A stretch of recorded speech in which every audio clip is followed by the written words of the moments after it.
You must love podcasts if you're listening to this. Do you want to start your own one or you already have one? Then follow Smarter Podcasting to get expert advice from me, Neil Mackay, the podcast guy.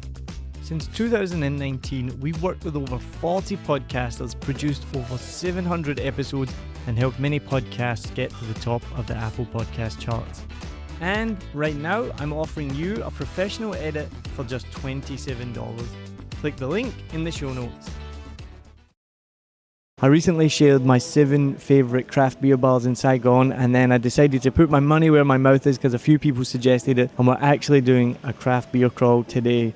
I can't believe this amount of people came out. We are very top heavy in bearded men. Vietnam's a massive beer drinking country. It's been an evolution to get locals to switch over to craft beer. We're doing a fucking pub crawl on a Saturday in Saigon. I try to inspire people, that's all. Doing a fantastic job. Thanks, man.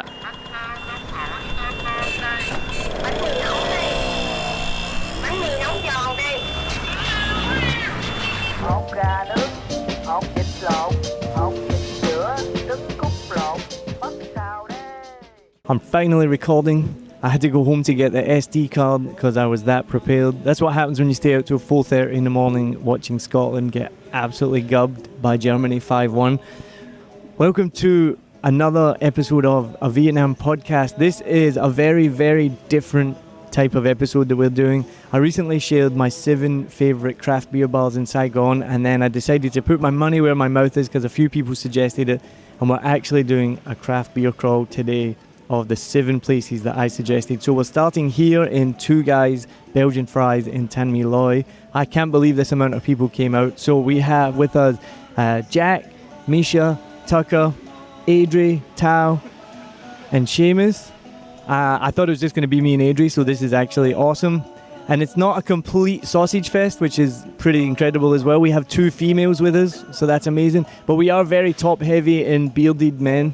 There's a lot of beards here, which is normal for craft beer as well. And I'm not going to lie, if I could grow a beard, I would probably have one as well. What about you, Jack? I'm not rocking the beard, but, I'm enjoying the beers, having a good time. Looking forward to all the stops today. If you could grow a beard, would you grow one? Tough question. I'm going to go with yes. A little bit tired, a little bit hungover. But we're getting started on the blondes, which is what I suggested. Then we got some Duvels.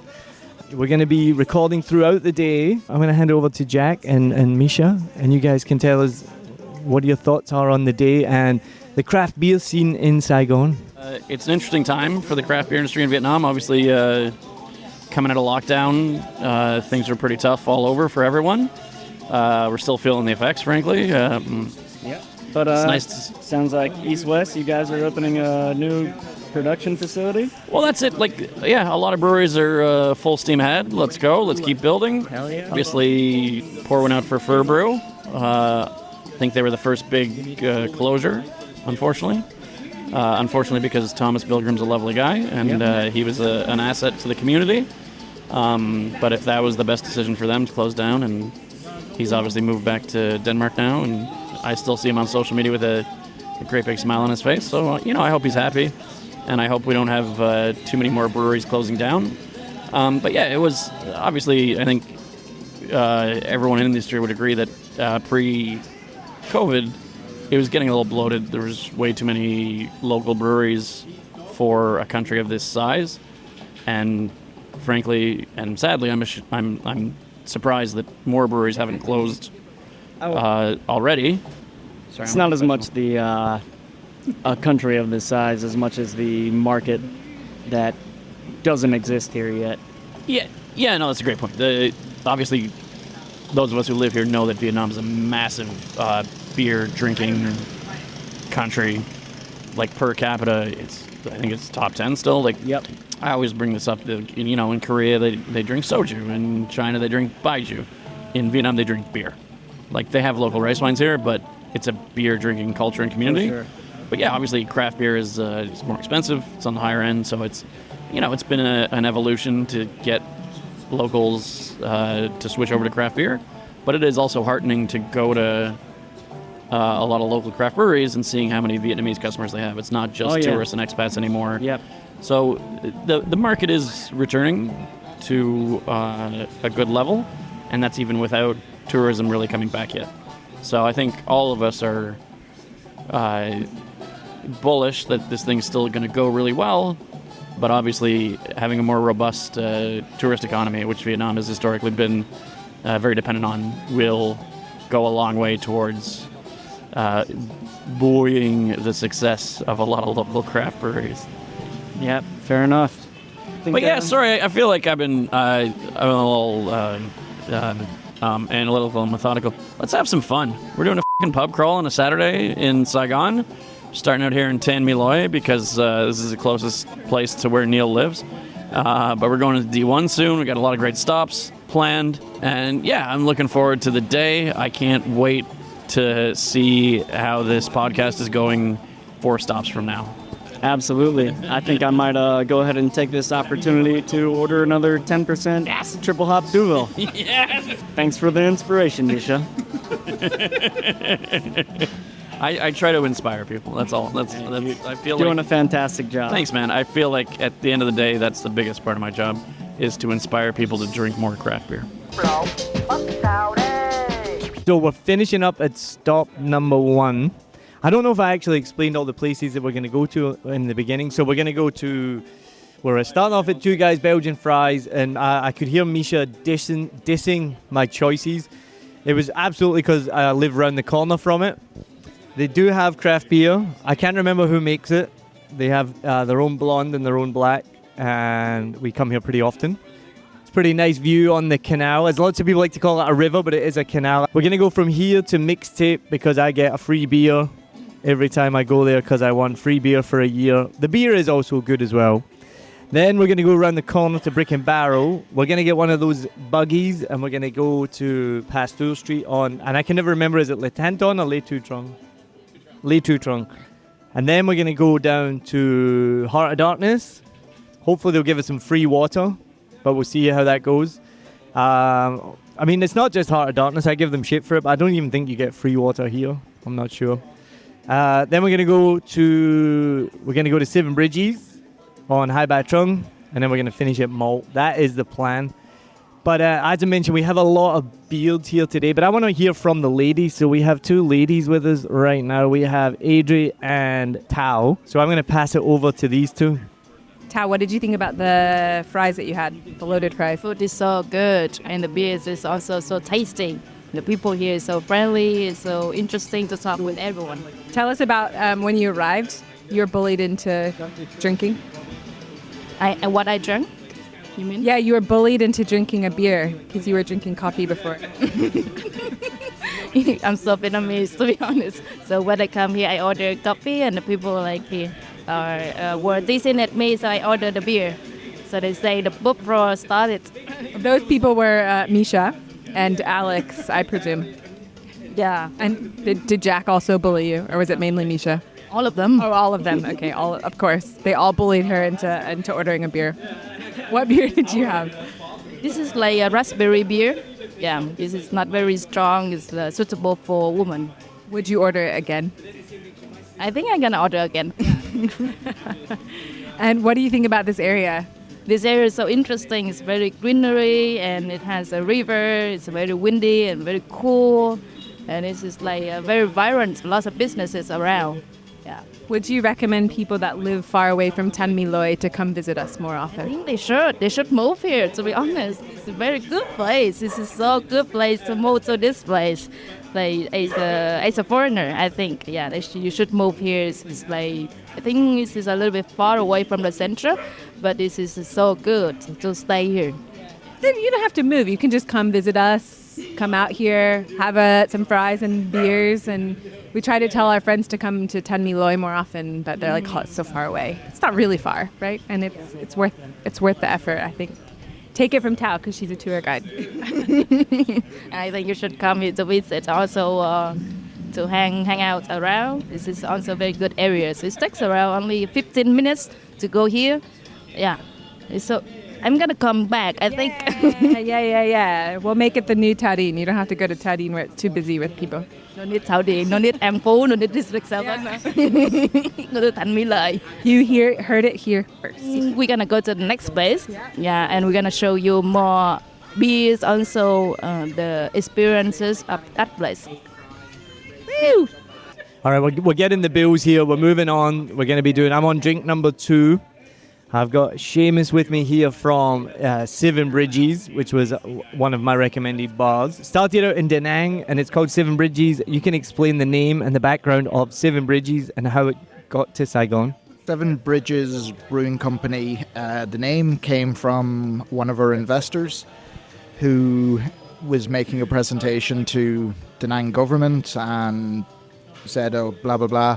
Da Nang, the home of Seven Bridges, or founder CEO kind of looked up and went, that's not right, there's more than 7 bridges in Da Nang.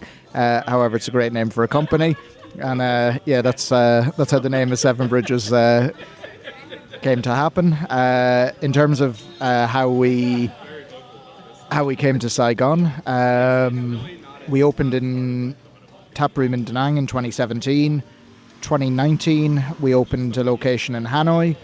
2020, we opened in An Bang and Hoi An, which is no longer there. And then in 21, we opened our first location in Le Tam Ton, just as the 4th wave of COVID broke out. So instead of opening in July, we opened in December. We've had that for about coming up to 2 years, and then we opened up our second location, which is on Dong Du in Saigon, so about a couple of 100 meters from where we currently are, and yeah, that's it. Now you can tell you speak Northern Vietnamese because you said Dong Du, and I would call it Dong Yu. I used to live in Quang Binh province for 7 years, where I've learnt my Vietnamese, so I speak a very terrible dialect of Hue Vietnamese that very few Vietnamese can understand. However, the same bunch of foreigners that speak this terrible dialect of Vietnamese that I speak understand me perfectly. Now, I love, how many bridges are there then in Da Nang? Major bridges, 11, maybe 12. So, I didn't realize this. Seven Bridges is, I thought called Seven Bridges because there's 7 bridges in Da Nang. There's actually like 11. Well, and then, and then their name is 7 million bikes, which I've been telling people for years. I read this article where there was 7.4 million motorbikes at the time, and then I found it. Well, it was 7.3 million at the time, so it was a little bit off. But the thing from the beginning people said to me was, oh, what happens when there's 8 million bikes? Are you going to change the name? And I was like, no, the name is set. It's not going to change every year. A Tribe Called Quest had a song, 8 Million Stories, about 8 million stories of people that lived in New York City, and then New York City got bigger and kind of evolved to like 9 million people, and but they're not gonna change that. It's 8 million stories. That's how it is. That's like, And you're not going to rebrand to 11 Bridges, are you? No, the name will stick. Seven is a lucky number in Vietnamese culture as well. Things will change. Things will evolve. The name stays the same. All right, we're going to pay our bills here. We're going to move on to our second location. We will see you soon. Cheers. Biscuits, what is in your bag? Most importantly, she has snacks. Okay, we should give her one because that would be mean not to. She has a collar for later when her backpack gets too heavy. She's got a poo bag for when she does number 2. And the other thing that's not currently in the bag, but it's on the floor, is a water bowl so that she can get water at each of the bar stops. So I told her today if she's going to be the mascot, she's got to bring all her own things. She needs to be self-sufficient. And she said, okay, Mom, I'm coming. And if you go back to season 1, you'll hear this one snoring in the background. I wanted to share with you about one of my favorite affiliate partners, and that is Fiverr. I've been using Fiverr for years for everything from ordering YouTube thumbnails to keyword research, writing podcast articles, even to Canva designs and thumbnails and more. So whether you're a budding entrepreneur, a podcaster, or anyone in between, Fiverr has got you covered. It really is the go-to platform if you want to find freelancers offering a massive range of services to help you on any project. Maybe you need a stunning new logo or just a short animation, whatever you need, you can find it on Fiverr. What I love the most is how easy Fiverr makes it to connect with talented freelancers from around the world, all at prices that will fit whatever your budget is. Plus, with Fiverr's secure payment system, you can trust that your transactions are safe and secure. No dodgy people you meet on Facebook groups that disappear with your money and never give you what you want. What, that's only happened to me? As an affiliate partner, I will get a small commission if you use the link and at no extra cost to you. As an affiliate partner, I will get a small commission if you click my link and you buy something, all at no extra cost to you. And best of all, you will be directly supporting the making of this podcast that you're listening to for free, but it is not free to make. So why wait? Head over to somewhere that you've probably never been before. It's called the show notes. So whatever app you're listening in, if it's Spotify or Apple Podcasts or anything at all, head to the show notes, click on my special link, and then you can browse thousands of gigs ready to help you with your next project.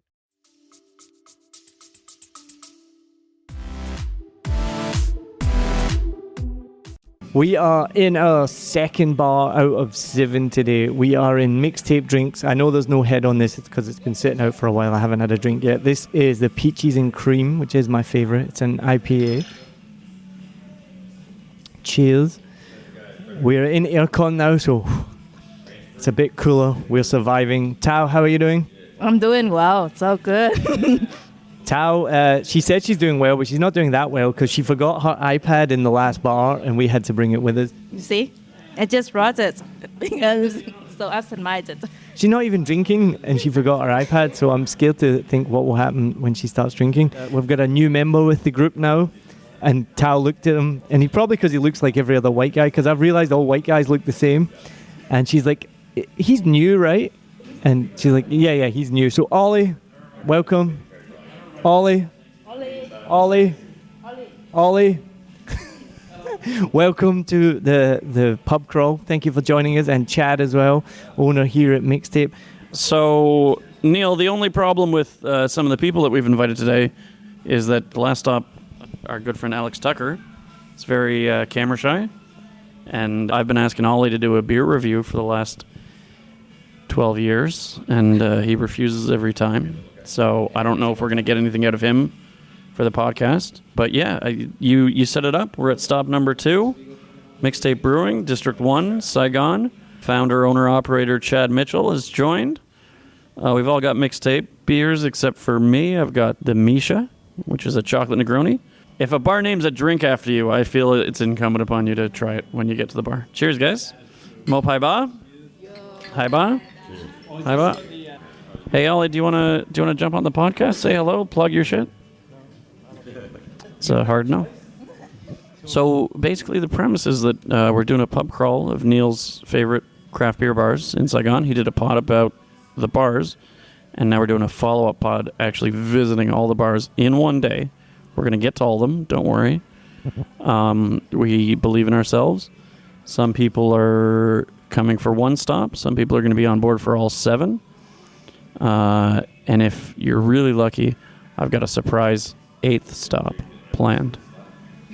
I wonder what that could be. I haven't told anyone about it yet.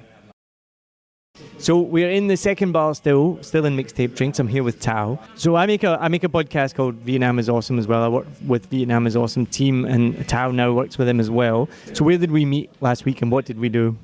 3 weeks ago, we met in Chinatown. It is like in the Chinese market. We discovered the places and the temples, also tried the Chinese food. Yeah, it was a great time together. And what is it that you do generally? You have your own business here? Yeah, I have like a travel agent in Saigon. This is around 2 years old. But before that, I still worked in the tourism before. This is totally around 9 years in tourism. Nice. And I don't think you know this yet, but I'm going to have you on as a guest on season 11. We're doing season 10 right now, which is incredible. We started in 2019, just in my front room with Biscuit, and now we have a studio and we record wherever we are with all this equipment that we have, which is pretty cool. But I'm definitely going to have you on in season 11. But I have an important question to ask you right now.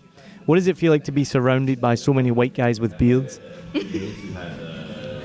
A little bit interesting because this is like the first time having beers with lots of white people. And this is like very different from Vietnamese cultures. For us, we drink lots of beers at the same time. For example, 1 hour we drink about 10 beers. But in your culture, it's like 1 hour you drink only 1 beer and then you chit-chat. It's so different. Yeah. So, been here obviously quite a while. And I've been asked a few times by Vietnamese guys, they say, so how many beers can you drink? And I always got confused by that question. I'd be like, because I never really count that much, And like you said, we would go to a festival or we do a pub crawl where you drink like all day. So I'd be like, I don't know, like 10 beers? And they'd be like, oh my God, 10 beers? So many? And I'd be like, is that a lot? But I didn't realize even until recently that when they're asking how many beers can you drink, they mean within like 1 or 2 hours, right? Yeah. They don't mean like how many do you drink in 12 hours, because Vietnamese culture is so different. Whereas so when I spoke to Tal last week and I said, come to this pub crawl that we're doing based on the podcast and blah, blah, blah. And she's like, your culture is so different to ours because we would never do it. And it would be very unusual for a Vietnamese person to be like, let's go to all these Niall bars. We're going to have 1 beer in every Niall bar and go down the whole of Wang Sa and try and get from one end of Wang Sa to the other. Yeah. Whereas in the British culture or Western culture, we're like, let's try and drink as much as we can over a distance, and we've got to keep moving, and we've got to do it in different places.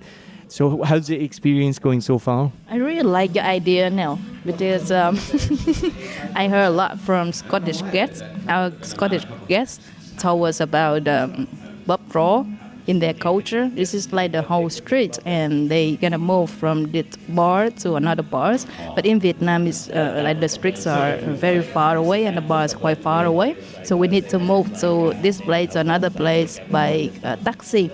This quite very cool idea to do this. Yeah. Well, so we're going to finish up our drinks here at Mixtapes, and we're going to move on to bar number 3, which is Brick and Barrel. So we'll check in with you there. Thank you very much, Tao. Thank you for having us. So great. We've kind of lost some people, gained some people. We've picked up a Lopez sister. We got another Lopez sister, my wife, right behind the camera. Thank you very much, Adri, for doing the camera. And then I got Chad Mitchell with me. We've lost Mischa right now, but we've lost Tao somewhere. We still got Seamus is here, Jack somewhere. They're all going to show up. Don't worry. We're going to pick up more, and and Ollie's here as well. Obviously, so we're in stop only number 3. We're at Brick and Barrel, and thanks to Ollie, I have the Steelsman Dark Horse, which is a brown ale, which you don't really get many brown ales in Vietnam at all. And I only know about this beer because we interviewed Wayne on Beer Stories with Mischa back in the day. So I'm quite excited for the brown ale. And then what do you have? Overmorrow Sunset from Hanoi. It's a farmhouse ale with grisette. What is it? I mean, so I like my craft beer, but I've talked about this with Mischa before. What did I say to him? I'm a craft beer fan, but not a craft beer snob. So I don't actually know what does a farmhouse ale mean? It's an older style of ale from Belgium, or France, Belgium, whatever region. It's just seasonal, like a Saigon, but the farmhouse is like using traditional local ingredients. So it's got peppercorn in this one, and it's just like, farmhouse using Belgian yeast. Yeah. It's 5%. It's Saison, not normally stronger than 5%. Mine's 5.5%. Yeah. 5%. Nice and light, easy. And by the way, this is a French strain of yeast, by the way. And, close enough to Belgium, but yes. It's a what? French strain of yeast. Again, a beer fan, not a beer snob. What the does a French strain of yeast mean? The yeast originated in France. There you go. The yeast originated in France. Well, cheers. I'm a beer snob, but I'm also a beer fan. And I'm kind of leaning more towards the beer fan these days and just enjoying it again, Cheers. That is delicious. This reminds me of Australia. This taste of Australia to me, because I think Cooper's have a brown ale. Okay. Yeah, Cooper's does, I think, too. And lots of brown ales, like back in the late 90s and stuff. I think there's a lot of brown ales in the craft beer scene, especially in the beginning. Sorry, my voice is a little gone today because I've been talking so much lately. I know I talk a lot, but I've been talking especially a lot. Don't worry, it sounds sexy. So the question I have for you, so we were in Mixtape. We didn't get a chance to talk because you were at the other end of the table. Mixtape, by the name, is obviously based on music. Yeah. Tell us a little bit. I mentioned it on when I did my review of my 7 favorite craft beer places. Talked about Mixtape, and I think so. I'm like a really bad podcaster. I think even on the podcast, I was like, I really should review this stuff before, but I don't really like have time or the energy to actually review stuff or like research stuff before I do a podcast, and I just kind of talk off the top of my head, and sometimes I talk absolute nonsense, and it's normally Adri, my beautiful wife there, who then listens to it and goes, you were talking absolute rubbish. Yeah. Most people don't know I'm talking rubbish, but she knows I'm talking rubbish. She's like, that didn't happen that way, this didn't happen, we didn't do that, but nobody else knows that. But going back to my point, talking about Mixtape, obviously very based on music, which I love, in terms of the titles and even the strength of the alcohol. So you have the new one, which is a hazy drink, and I think it's like 6.777. So tell us a little bit about where you get the names from, the style, the percentages of the beer. How does that all tie in? Well, I grew up in Northern California, in a town called Santa Rosa, where Russian River got started, which is like one of the world's most famous breweries now. And I was really a groupie. I hung out with a lot of friends' bands. I pretended I was in the scene, pretended to play a guitar and just looked the part. Total poser. But we always would go to like craft beer bars like Lagunitas as well, and they would always it was always very intertwined for me because I didn't really like beer at all. But we'd always go to craft breweries because they would support the local music scene. So it just the two things are very close to my heart, and I care more about music. I used to write for music events and stuff in San Francisco. And so it was like, okay, I love music, but I'm kind of a groupie. I now love craft beer, and I'm also kind of a groupie. Like, I learned how to become a brewer. I'm a decent brewer, but, still not my background's in tech, actually, for work. So, anyways, put the two together. I was like, you know what? I love both these things so much, and this is like my homage to it. And the best way I can share, like back in the day, you shared your love of music by giving a mixtape to somebody. So that was the goal. This is my sharing my art, my love of both things. But yeah, so all the beers. Jump into something I want to share with you though. They're talking about the Mixtape. Mm-hmm. So there was a podcast about a year ago that did a limited release of their podcast only on a mixtape, and it kind of blew up. It went viral. It was like this really cool thing that they did only for like a select group of fans. They only made 100 mixtapes. Yeah. The only way you could listen to that episode was, and I wouldn't even know how you would play a cassette these days. Well, that's the weird thing about about 6-7 years ago, I went home to the States, and everybody I knew was getting cassette decks put in their cars again. I'm like, why? Because they're on the music scene, because all the bands now, like, you go to their show, and like, this album can only listen to on cassette, and they would release it only on cassette. It became a really trendy thing. It's actually still continuing to grow, very extremely, totally Northern California. So anyways, but with Mixtape is like, also like the cassettes were getting popular. Everyone had asked me when I launched it here, they said, is anyone going to know what a mixtape is? And I said, doesn't matter. Like, it's just a brand name. But also, if they do know, that'll be even cooler. Yeah. Oh, Mischa's arrived. Mischa's back. Guess who's back? Oh, don't sing Backstreet Boys to Mischa, please. So, here we are. I think we've already set the stage. This is stop 3 on the pub crawl. We're at Brick and Barrel, 171 Calumet Street. We're upstairs in the back room. By the time you hear this, Brick and Barrel might not exist anymore at this location. They're looking for a new one, which makes me a little sad. Nostalgia is my second worst vice after alcoholism. And I've had a lot of good memories of this place. I'm going to miss it. I'm sad to see it go. But here we are. This is a proper craft beer bar. They do awesome burgers, pizzas, chicken wings, good craft beer selection. Not as many as they used to. They cut out some of the dead weight. No shade at any big beer company that's recently taken over distribution for a local craft beer company that used to be awesome. None whatsoever. It's roll call. We still have most of the same crew, depending on how much gets cut. We also have an extra Lopez sister, which we're all really excited about. And Seamus Goff from Seven Bridges is still here. And this has become a bit of a Seven Bridges stronghold here at Brick and Barrel. I have a roadie that I'm finishing up. And once I finish that, I'm going to get the High Van Hayes IPA from Seven Bridges. I think everyone in the industry who doesn't work at Seven Bridges, that's their favorite Seven Bridges beer. Nice, big, hoppy, hazy beer. You can't go wrong. Here we are. Ollie's back behind the bar where he belongs. Felt really weird to have him sitting at a table with us, trying to be a customer. It's not his normal state of being. We'll be back on soon.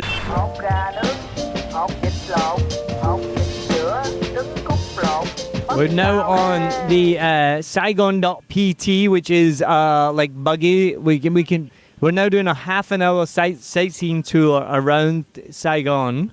We're waiting on the others. If they don't hurry up, we're going to fucking leave without them.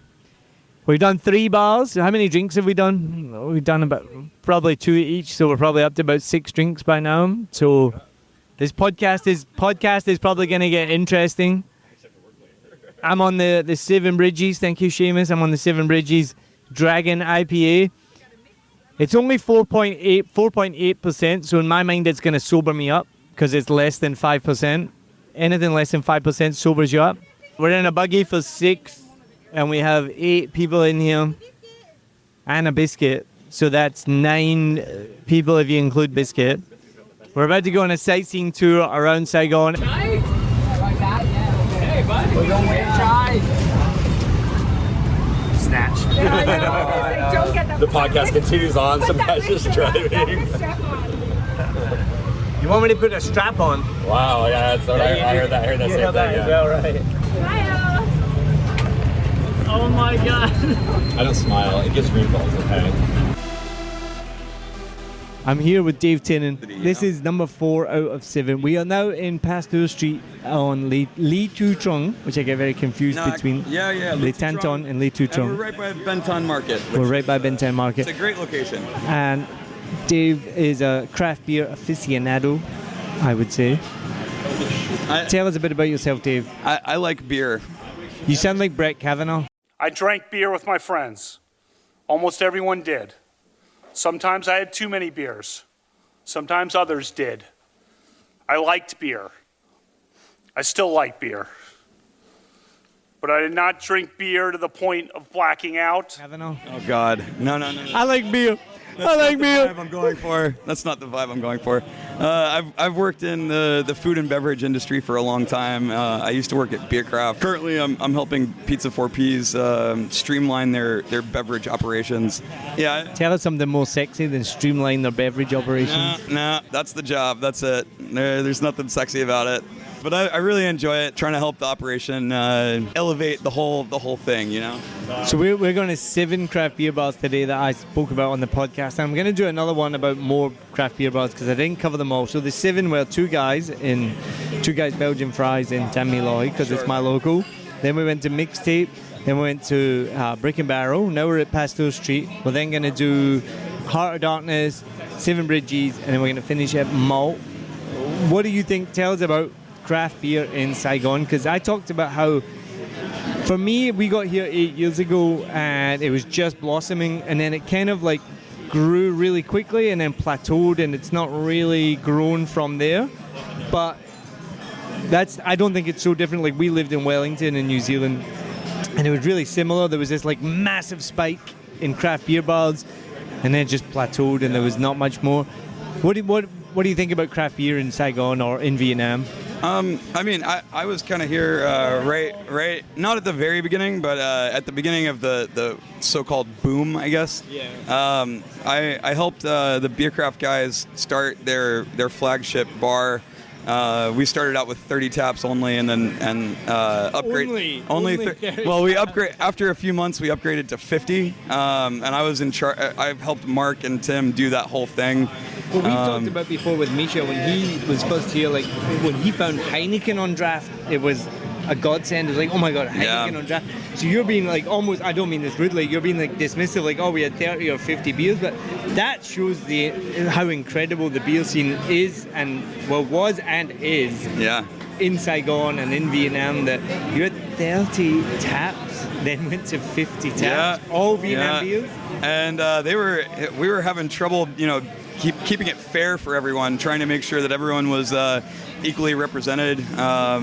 It wasn't a problem to fill the 50 taps. It was a problem to make sure that it was fairly filled, And that I went from being bar manager there to being basically the beverage manager of the whole restaurant group. And that's now kind of what I'm doing for Pizza 4Ps, but a little bit more. I mean, it's not just about alcohol at 4Ps. It's about the whole. We do a lot of fruit juice. We do like our own kombucha, stuff like that.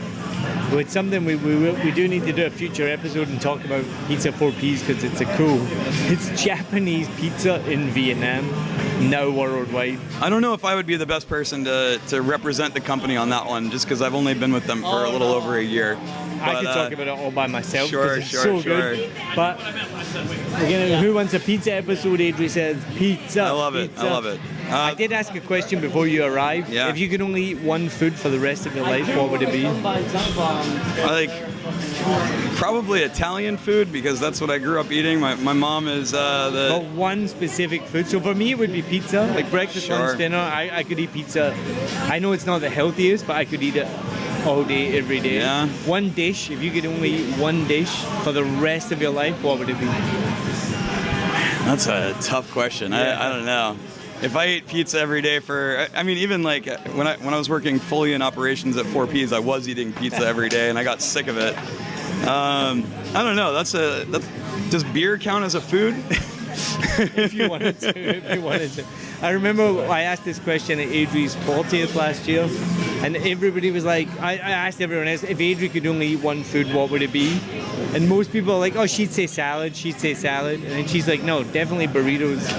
Burritos would be a good shout, because you got your breakfast burritos, then you could do like a spicy chicken burrito for lunch, and then like you could do a vegetarian burrito. Yeah. Burritos are a really good shout. Actually, you know what?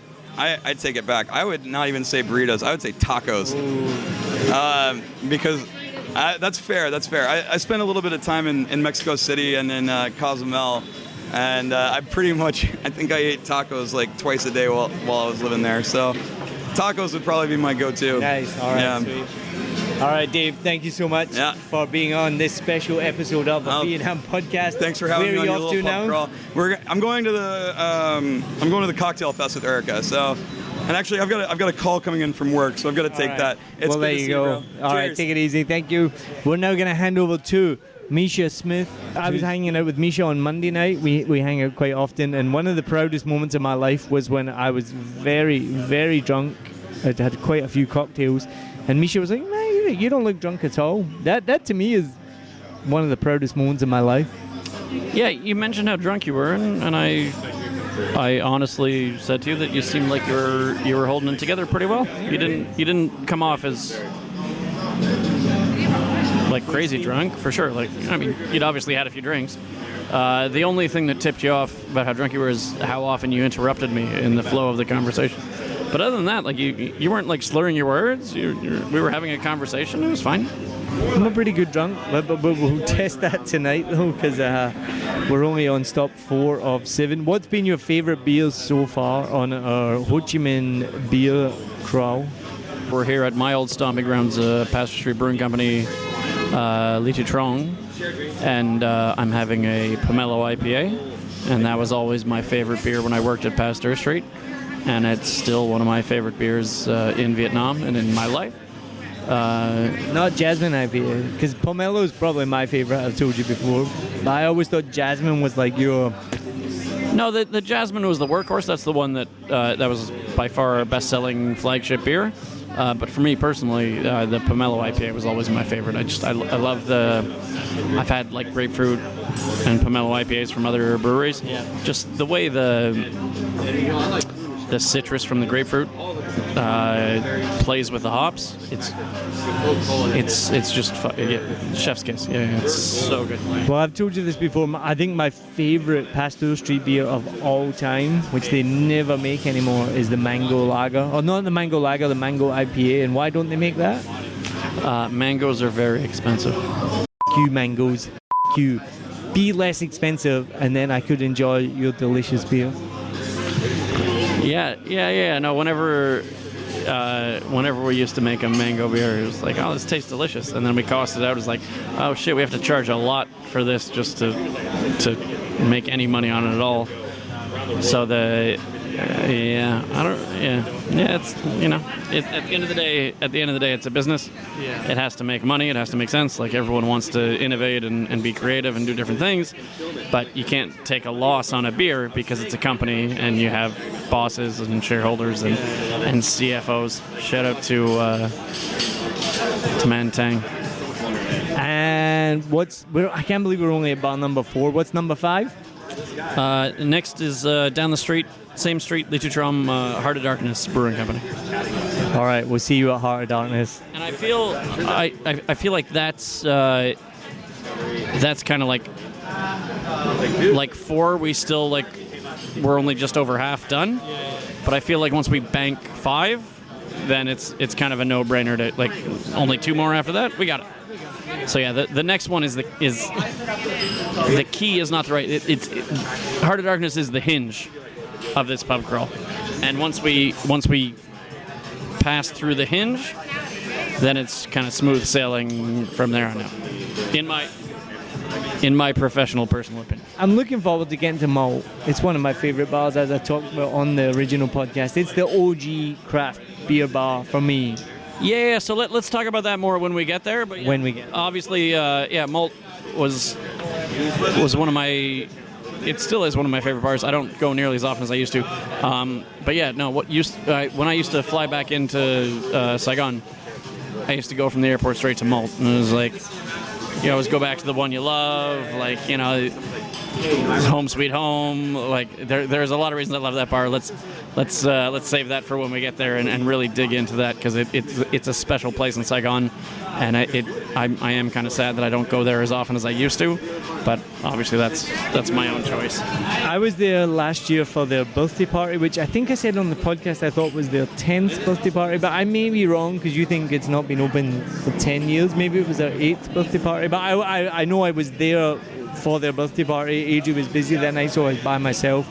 And I got chatting to these 2 tourists who were from Switzerland, and it just was the best experience because they were loving it and they didn't know anything about it. And I was like, oh yeah, no, this place has been here for so long, has so many different beers from all over Vietnam. Like, this is a cool place, and it was cool to be able to chat to tourists about it as well. They were like kind of pioneers of being a craft beer bar that didn't make their own beers. Like they opened to serve Vietnamese craft beers from other breweries and just be a bar. And so let's finish our free water, because it's free water here at Pasteur, which, as it should be at every single bar that sells alcohol, you should have free water. And then we're going to finish our beers, and then we're going to head off to Heart of Darkness. Sounds pretty good. All right, let's go. Just to sign off here, in the immortal words of Tom Brady, let's fucking go. We are at bar number 5. We are in the thick of it. As Mischa said, we are at the Hinge bar. We are number 5, the Heart of Darkness. If we can survive this bar, we can survive anything. Now, I did criticize this bar on my podcast because they didn't give free water. And our good friend Seamus here has pushed back and asked for some glasses of water. The initial feedback, the initial request back was, we sell bottles of water, but then Seamus very politely said to them, oh, we were here the other day and we've just shown up. So they do give free glasses of water. So I have to take back everything I said about Heart of Darkness. They do give free water. It looks very small, but it's free. And that is responsible. So I take back what I said. I was very harsh. I said it was immoral, which it is immoral if you don't give free water, but they do give water, so that is amazing. So cheers, everybody. And we are at that stage of the night where we need water. Malt hi bye yo. That was the lamest malt hi bye yo ever. I'm on the, AJ, what am I on? The Some Sorcerer Hazy IPA. Mischa, you're going to tell us what you're on, pass it around. What's everyone drinking right now? So I went with one of the newer modern classics from HOD, not the Dream Alone Pale Ale, but the Dream Sensations Hazy Pale Ale. Very good beer. Nice hazy pale ale. Super hoppy. Can't go wrong if you're a craft beer nerd. Not much else to say about that. I just crushed a couple of sliders as well. They're both very good. Shout out to Michael Rose in the kitchen. I am consuming the Pink Pajamas strawberry and Phu Quoc pepper sour. Cheers. Very different colours. Very, very different colours. Are we drinking the same thing? Can I borrow your glass? That's definitely not it.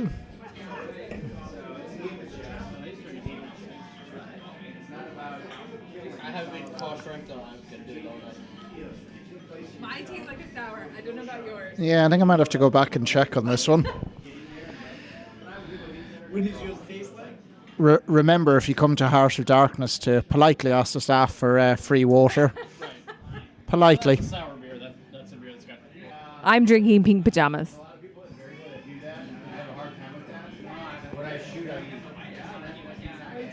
I'm drinking the River IPA. It's quite smooth, quite nice, a little bit hoppy. Could be better, could be worse. That's all I have to say. Oh, hello, baby.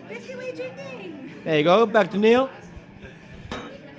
So I take back everything I said about Heart of Darkness. They're giving us free water. One of the things I mentioned about was the price. It is a little bit more expensive. One of the beers, I think, not all of them, but they vary in price. One of the beers I saw was 175,000 dong for a pint, which in Saigon is quite expensive. I just did the maths. It works out to about 11 Australian dollars for a pint, which when I was in Australia recently, you would expect to pay about $14 a pint. So it's still cheaper. So it's expensive for Saigon, but I do think that Heart of Darkness is probably the best beer in Saigon. But that would be controversial. It's a cool place to hang out. It's dark. I don't know if everyone likes that. What do you guys think of like the aesthetic of the place? Like, I think it's cool and it's dark and it's dingy, but it's not something I would come back to often. Dingy's negative. Not dingy, sorry, not dingy. Dark. Dark is what I meant. Yeah, it's called Heart of Darkness. I think it's on brand. But I think it's everything like around afternoon, like it's always like that dusk area where it's even too bright or too dark. Like it's like then find the dimmer switch and then it's nice now. One of those, you know? Yeah, we were at the cocktail festival last night. I felt like suddenly the lights got a lot brighter after they closed. I'm like, oh, I know this move. They want us all to leave. And it wasn't like it was a cocktail festival, so it wasn't like dark throughout. But I did notice at some point it's like, oh, it's a lot brighter now, and everything's closing down, and they want us to get the fuck out of here. So, yeah, no, I mean that's a bar move. And so Heart of Darkness has been here. I've been here 8 years. I think it's been here about 6 years. Is that right? 5, 6 years? Anyone? How long's Heart of Darkness been here?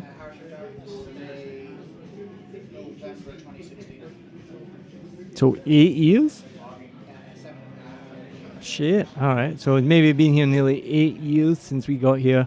It's definitely one of my favorite bars. It's a cool place. It's definitely tourist prices, I think. I think we have to do the comparison as well. Like it's like, is it too pricey? It's like, is it 330 mils? Is it 350? Is it 370? Like, is it pint size? Is 580 mils? Like actual size of the pint and the price of the beer. Like that's what's missing with most of the places.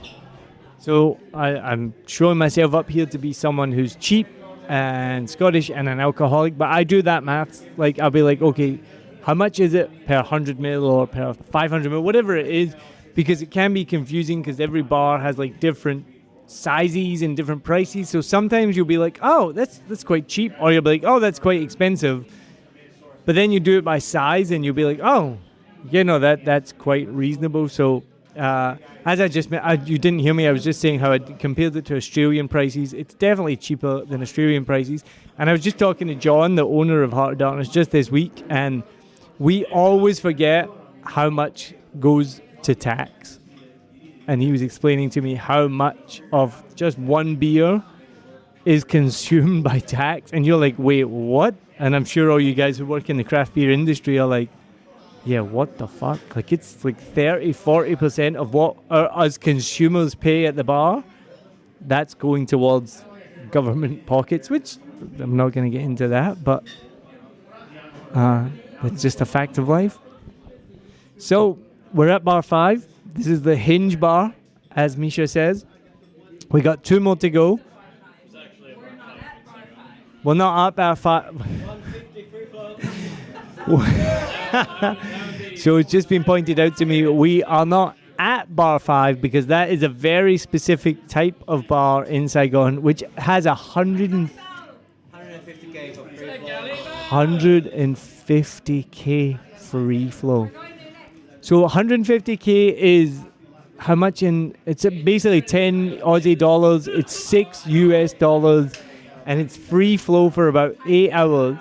And when I did a YouTube video recently, I was going through Pasteur Street and I said that there were some gully bars, and YouTube translated it as gully balls. So we now call them gully balls, and you can definitely get much cheaper. So we're not in bar 5, but we're in bar number 5. We're gonna have a drink here, maybe have some food, and then we're gonna move on to bar 6, which is Seamus's Win 7 Bridges.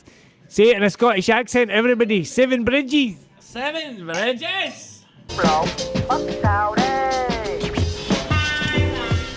We are at bar number 6, which is 7 Bridges. We've ordered some chicken wings. We've ordered some beer, and we're gonna introduce. We're not introduced. That's a stupid thing to say because he's been introduced since the beginning. But we're gonna talk to Seamus. So Seamus, tell us a bit about 7 Bridges. Why is 7 Bridges on this list? This was thought up of a couple of weeks ago. It was trying to find out kind of what would make a little bit more sense in terms of walking, because the next street down is Malt. So rather than go to there and then backtrack up, it was to here. This is our second location in Saigon. We have 40 taps here. This can vary. 40, yeah, 40. One of the things I always want to try and promote is not just our beers, but it's to promote like craft as a whole within Vietnam. So we have our core range beers. We have our seasonal beers. We have 3 different wines on tap: a red, white, and a rosé. And then we have a variety of guest beers from like just off the top of my head, Belgo, Bizan, Origins, Fuzzy Logic, East West, HOD, Mixtape, Mekong, Bear Hops, Tete, Wildside, Rooster. Like for me, I always want to try and give choice and variety to people when they come in, so that's important. At the end of the day, I find our respective partners will choose where we go to in the evening, so rather than having somebody sat there not happy with the options that they have, for us it's to try and have as much as possible cocktails, mocktails. I don't look at us anymore as a craft beer business. I look at us as an F&B business. A lot of people will come in, not actually have any of our drinks, but eat our food, have a drink from somebody else, and I'm happy about that. It helps. It's a challenging industry. It's trying to think outside the box when it comes to this. What's your favourite beer that's not a 7 Bridges beer? I quite like Mekong's Bengal Ambush. They're blonde. There's some fantastic beers from within Vietnam to try and limit it down. Like as we talked about earlier, people talk about 7 Bridges High Van Hayes. It's a fantastic beer. However, I think people become creatures of habit, or they're influenced by what others will say, and they'll choose that. Whereas for myself now, I don't order off our core menu as much as what I used to. I want to try seasonal, so I want to try other things. This Belgo Cherry, again, another fantastic beer in my opinion. There's a long list of drinks I enjoy within Vietnam. To try and narrow it down, it's a challenge. I never want to become a creature of habit with this. In terms of beers that I've had from outside of Vietnam, I've had great beers from the UK. I've had great beers from Australia. I've had great beers from Ireland. Again, challenging. This is a new seasonal that we brewed about 3 months ago. This is Choi Oi. It's a nitro Irish stout. So it looks and resembles a very famous stout from Ireland. It's not trying to be a copy of it. It's our take on it. I actually enjoy this quite a lot. It's something. It's easy to drink, even in like the high heat and humidity of Saigon. It's still a pleasant beverage. This is our first beer that we've ever produced on nitro, so it was an experiment for us. Thankfully, it was an experiment that went right. Mm-hmm. Yeah, it's creamy, it's silky. It's something you can enjoy multiples of them without filling up. No, it's to be honest with that. It's like I drink socially. It's very hard to put. There's some fantastic beers out there, but it's very hard to put away like 8-9% beers in this heat. It has to be fought out. Sang, our brewer, he himself, Stanley, Dwayne, the trio of them, they just do a fantastic job. I'm blessed, and I'm I'm fortunate to be able to have this available. So, do you want to tell us about the beer that you have? Hello, me again. I have Lucky Money. I don't remember anything about it. Seamus recommended it, and it is delicious. So we are at the 7th bar. We've made it all the way to Malt. I'm really drunk. I think Adri's pretty drunk. Seamus, you're not that drunk? Wow, Seamus is not that drunk. Mischa has left us for the cocktail festival, as has Dave Tinnen and Orica. I think Jack. I think Jack has left because he was too drunk. We've had an awesome day. These are my 7 top bars. We've had so much fun hopping between them all. If you have any questions, let me know. We're going to do another 7 bars soon. Thank you so much for watching this. If you do like it, share it, please. It helps so much. And thank you very much for tuning in. Cheers.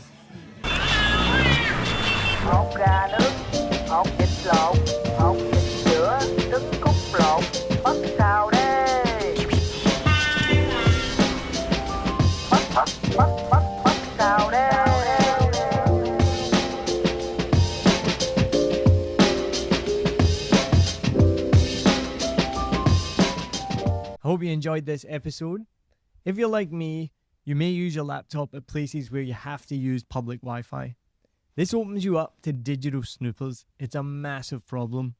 It can be your internet service provider, or you know who, looking at what you do online, or a cyber criminal trying to steal your bank passwords or credit card info, or even a hacker at the next table trying to steal your sensitive data. These days, it is vital that you keep your data safe. NordVPN keeps all of these snoopers away. It makes your internet activity private, protects you from accessing dangerous websites that are phishing for your data, and lets you enjoy your favorite content securely, even while away from home. And it's easy to use, even I could use it. I've actually been using NordVPN for years now here in Vietnam, and I'm excited to be an affiliate partner with them. I've used NordVPN to watch Netflix, BBC, Disney Plus with ease, and I also know that my information and data are safe from prying eyes, whoever they may be. Join now and you'll get 68% off and 3 months free when you go to my link, nordvpn.com/SMB. Just again, for those hard of hearing, nordvpn.com/SMB. The link is also in the show notes. I know nobody checks them out, but go check that out and you can get the link from wherever you are listening to this podcast. As an affiliate partner, it also means that I will get a small commission when you sign up, but at no extra cost to you. So not only will you be getting a great deal through 7 Million Bikes, you get a great VPN and you'll be supporting 7 Million Bikes podcast. Stay safe online and enjoy the shows you love. Any questions, just let me know. You know how to get in touch with me. And thanks for listening to the show. Cheers.